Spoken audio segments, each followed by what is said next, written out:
cansada de atrair os mesmos tipos de pessoa.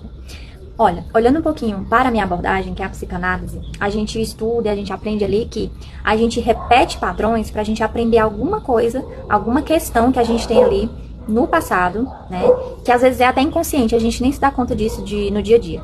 Então, às vezes a gente atrai alguns tipos de pessoas pra gente aprender a lidar com alguma questão nossa. Então, eu tenho um exemplo meu mesmo.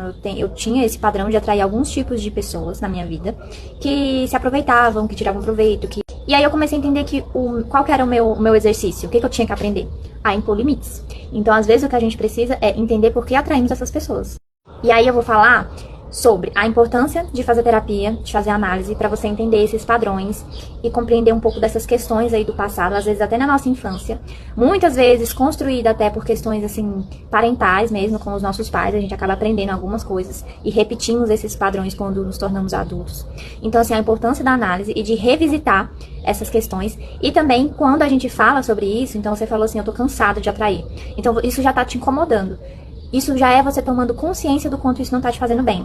E aí você começa a se questionar por que eu atraio essas pessoas. E aí você começa a tomar consciência dos motivos, do que você pode fazer para isso não acontecer mais. Então, a partir do momento que eu coloquei limites nas pessoas, essas pessoas não apareceram mais na minha vida, por exemplo.